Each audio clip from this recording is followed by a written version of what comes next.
ছাগলটাকে আটকে রাখছেন কেন ওখানে? আমার অনেক ক্ষয়ক্ষতি হয়েছে, যে খালি বাসন ছিল, টিবল, ছাগল সব কিছু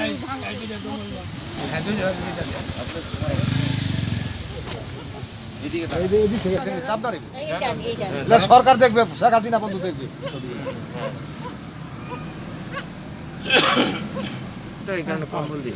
ঠিক আছে আর আমার আম্মা মাঠে কাজ করে খায়, যে এখানে কৃষি আছে, পাশে খারাম আছে। আচ্ছা শুনেন, আমরা যে জায়গায় আপনাদের ঘর দিব, ওটার আশেপাশে কৃষি জমি পুরোনাগাঁও দিব, এখানে কৃষি জমিতে ভরা, এখানে কাজ করে কুল পাবেন না, যেখানে আমরা দিব এইখান থেকে সরে যেতে হবে, কারণ এখানে অ্যাক্সিডেন্ট হয়।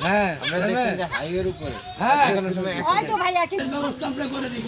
আপনার সুন্দর সরকারি বাড়ি দেওয়া হবে, এর চেয়ে বেশি সুবিধা আর কি চান? তারপরে কৃষি জমি আছে এখানে, এখানে কাজ করতে পারবেন আপনাদের। তিনজন এখানে থাকেন? আমি খবরে দেখছি খুব ইয়ে লাগছে, আমরা ভাবছি যে ক্যামেরায় ওনাদের দুজনে একটু দাঁড়ান, আমরা যে ভূমিহীনদের যে ছবি, ওই ছবিটা এখন নীল আপনার পাশাপাশি একদম কাছাকাছি কোথাও জায়গা আছে?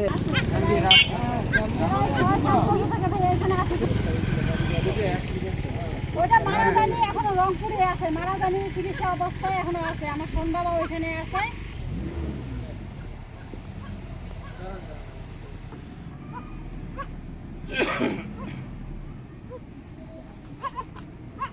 দিলাম শীত পড়ে গেছে তো। জাগো নিউজে এই সংবাদ প্রকাশের পরপরই আমাদের নজরে এসেছে যে হযরত আলী এবং তার পরিবার আমাদের রাস্তার পাশে এখানে অবস্থান করছে, একটি হাইওয়ের উপর, গড়িয়া রোডে।